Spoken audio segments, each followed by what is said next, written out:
বিলম্বে ইফতার করবেন না কখনো। এক নাম্বার, দেরি করে ইফতার করা নিষিদ্ধ। ইহুদিরা দেরি করে ইফতার করে। বিশ্বনবী বলেছেন, এই উম্মত যতদিন আগে আগে ইফতার করবে, এই উম্মতের কপাল থেকে কল্যাণ কেউ ছিনিয়ে নিতে পারবে না। চিল্লায় বলেন ঠিক কিনা?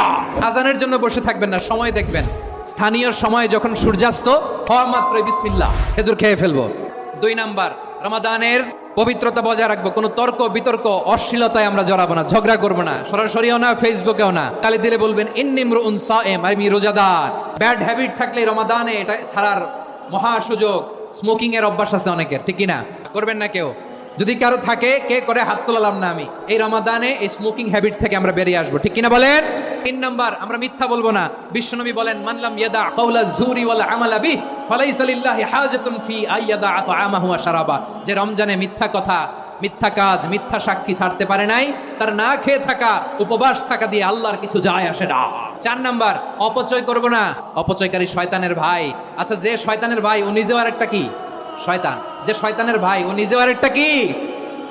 অপচয় করব না। ইফতারি করতে যে আমরা অনেকে অপচয় করি, এগুলো করবেন আপনারা না। অপচয় অপব্যয় করব না। 5 নম্বরে, রিয়া, লোক দেখানো ইবাদত আমরা করব।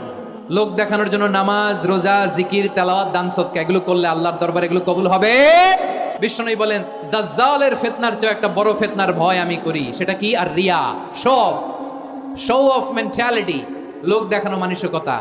এটা থেকে আমরা বিরত থাকবো ইনশাআল্লাহ। 6 নাম্বার, অনেক গুরুত্বপূর্ণ। ব্যবসায়ী ভাইয়েরা, অনেক অসাধু ব্যবসায়ী আছে, রমজান আসলে নিত্য প্রয়োজনীয় পণ্যের মূল্য বৃদ্ধি করে দেয়। এগুলো করবেন না। মজুদদারি করবেন না। পণ্যের কৃত্রিম সংকট বাজারে করবেন না। আপনি লাখ টাকা কামায়া ভাবছেন যে রোজাদারদের কষ্ট দিয়ে ধনী হবেন। এমন রোগ আল্লাহ আপনারে দিবে, কোটি টাকা দিয়েও আপনি হাসপাতালের বিল পরিশোধ করার ক্ষমতা আপনার হবে না।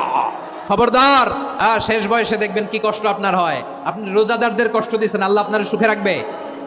আল্লাহর দোহাই লাগে, আমার ব্যবসায়ী ভাইরা এটা করবেন না। আরব বিশ্বে আমরা দেখেছি, আরব বিশ্বের ব্যবসায়ীরা সারা বছরে ব্যবসা করে, রমজানে ভর্তুকি দেয়। আর আমার দেশের কিছু অসাধু ব্যবসায়ী রমজানে গলাকাটা ব্যবসা করে আর সারা বছর সেইটার উপর দিয়ে চলে। চিল্লায় বলেন ঠিক কিনা? করবেন না, এটা করবেন না। নিত্য প্রয়োজনীয় পণ্যের মূল্য বৃদ্ধি করা হারাম, পণ্যের কৃত্রিম সংকট তৈরি করা হারাম, মজুদদারি করা হারাম, রোজাদারদেরকে কষ্ট দেয়া হারাম। এটা করবেন না। 7 নম্বরে সর্বশেষ কথা, অধীনস্থ যারা আছে তাদের কাজের চাপ আপনারা কমিয়ে দিবেন। কাজের লোক, ফ্যাক্টরির ওয়ার্কার, স্টাফ, তাদের প্রতি যদি রহম করেন, আপনার উপর রহম করবে কে?